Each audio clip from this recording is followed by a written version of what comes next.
SHOCKS. What have you made of him? The cheat. Jake Paul natural? No. I can say that with pretty certain confidence in that statement, mainly because, as you heard me mention, I know a lot of the people he trains with and I have heard things. It's for pain. If I can test you randomly for performance enhancing the next 2 years, and I never got a response on that. According to the remarks attributed to Anthony Joshua, he suggests that Jake Paul might not be competing clean. Joshua reportedly says he isn't bothered by how strong or physically impressive Jake tries to look, because his own self-belief is solid. He adds that he feels sharp, motivated, and completely prepared for the fight. Joshua also expresses confidence that his background, discipline, and ring experience will give him the edge regardless of what Jake brings into the matchup. Jake's small, so that makes me confident. Jake's this, so that makes me confident. I'm just focused on myself. I'm confident in myself. Jake could be 10 foot.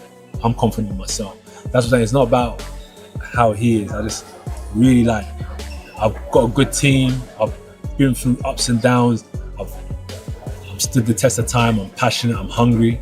And I'm still here ready to fight my heart out. So I'm confident in that. Anthony, not only from the UK, but Jake Paul's growing confidence has many boxing analysts skeptical. They believe facing a veteran like Anthony Joshua is far beyond Paul's current level.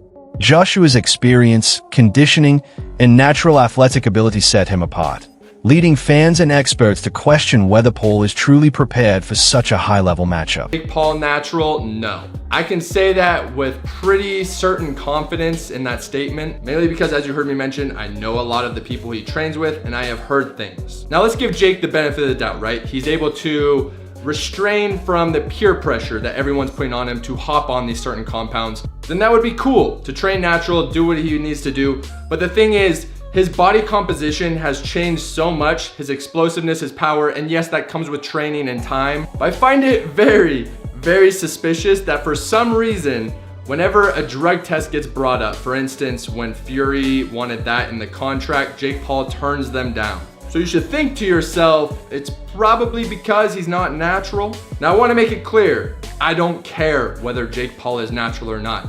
There's so many people that aren't natural that are in combat sports.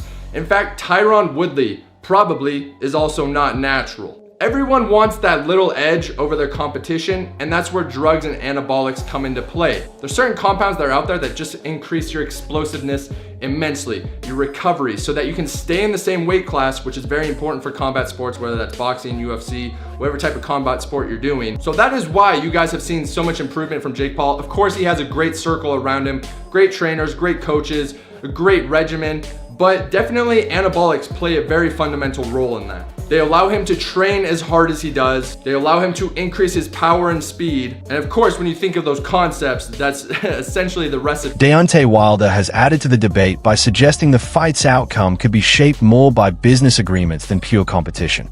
He hints that the favored side in the contract may come out on top, much like past entertainment-driven boxing events. His comments have intensified discussion among fans who now question whether Paul's rapid rise is driven by promotion as much as performance. And they asked Deontay Wilder, who does he think will win the fight? And he said, whatever's in the contract for the person to win, that's who will win. And let me counterpunch. What Wilder is saying is what a lot of people are fearing, right? You know, the Jake Paul FDA that, hey, he has to win each and every fight has been one of those things that has been lingering around in the boxing world, as we've seen about Mike Tyson, and Mike Tyson seeing him pulling punches or appeared to be pulling punches and not really trying to fight Jake Paul. And I reminded people that it was an exhibition. And despite how it was billed and what Mike promised to do, I think none of those guys were just trying to hurt each other. You know, I think Jake Paul was actually just trying to, just share the ring with a legend. You know what I mean? To be honest, he made sure he won, sure, but, he didn't try to go out of his way to hurt Mike like he did, like he dropped Anderson Silva, or he knocked out. The discussion has stirred controversy, especially with the large financial stakes involved. Big money fights often come with complex deals, and Wilder's comments have led some fans to reconsider how those agreements might influence the event. While not everyone believes the outcome could be shaped by business interests, the idea has pushed viewers to look more closely at the motivations behind the matchup. Analyst Wade also weighs in, stressing that Joshua holds clear advantages over Paul. He notes that Joshua's size, experience, and refined technique are far beyond anything Paul has encountered so far. Even later in his career, Joshua's conditioning and confidence remain strong. Wade suggests Paul may be stepping in too soon, underestimating the toughness and ring intelligence of a veteran who has faced elite competition for years. Die if that happens. Boxing as a whole has to take a look in the mirror if Jake walks out and knocks out Anthony Joshua in the first round. This is why I said AJ has the most pressure maybe on any boxer ever with this fight, because it's not for a world title, but it's essentially for the legitimacy of the sport. Like, without saying it, not because Jake doesn't have actual legitimate, boxing match, nothing like that, but because Jake shouldn't be in a ring with Anthony Joshua ever in his career. From when he started to what he is right now, Jake has not shown the skill, the ability yet to be in a ring with any former champion that's still in the game at heavyweight. So he's able to not only go in there, I said survive more than 3 rounds, but knock AJ out? Dude, the sport will have to drop a nuclear bomb on the sport, all of it. I'm honored to be here. I'm happy to be here. I think December 19th is going to be crazy, though. I think the center's going to be like buzzing, just crazy energy in that room. I think it's going to be really good. So now, remember, I took a year out of the game to refresh because I was just piling on more and more baggage. I just feel fresh. I feel rejuvenated. It wasn't like I took the year out in vain. I had a purpose, and now I'm just living. No, you look fresh. I feel good, man. I feel good. I've been training hard. I'm close to the weight that I need to be at for the fight. I feel good. He's done me a favor.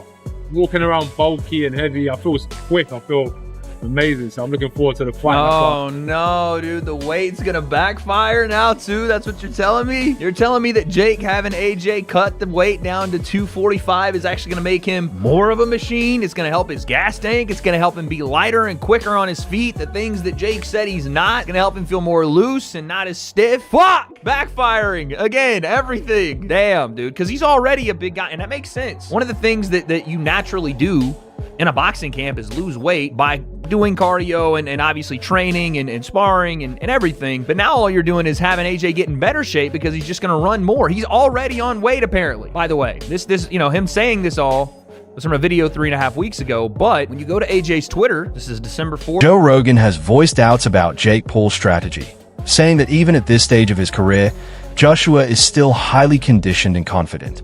Rogan believes Paul's style, which has worked against less experienced fighters, won't translate well against a polished heavyweight.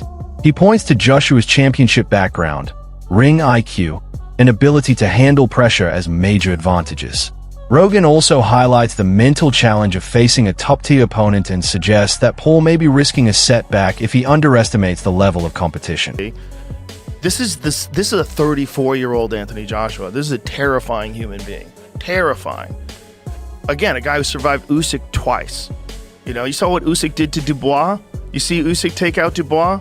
Did you see that? I mean, that's the Usyk you're talking about. There's an Usyk that rocked Tyson Fury, who's fucking 6'9". So Jake Paul's 6'1" versus 6'6" Anthony Joshua.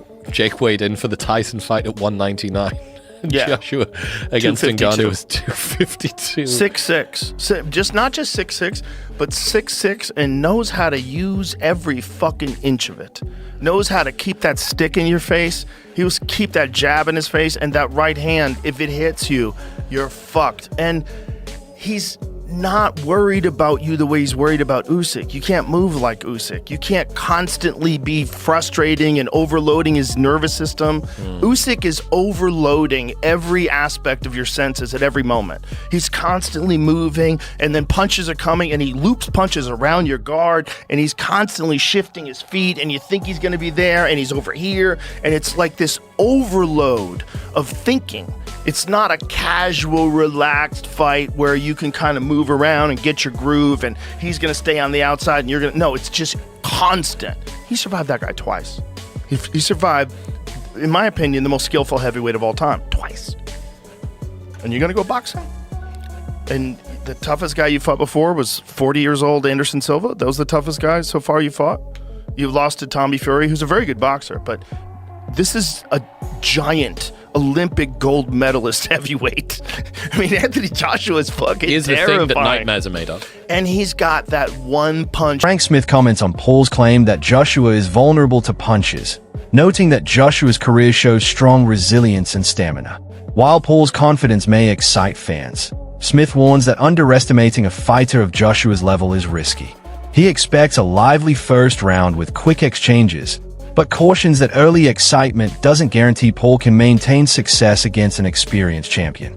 Smith's insight underscores how unpredictable high-profile boxing matches can be. Being pushed for entertainment purposes here. No, look, obviously we are in a dangerous sport. We have to accept that, and obviously the people looking after Jake Paul. If I was managing or promoting Jake Paul, would I say this is the right move for Jake Paul? Probably not. Being completely honest with you, but he's put himself in a position. You know, was Jake Paul Mike Tyson a sensible thing to do to a 58-year-old man, or 60? I'm not sure what Mike is, but was that sensible? Probably not, and I would have said that at the time. But it's the world we live in now, and the reality is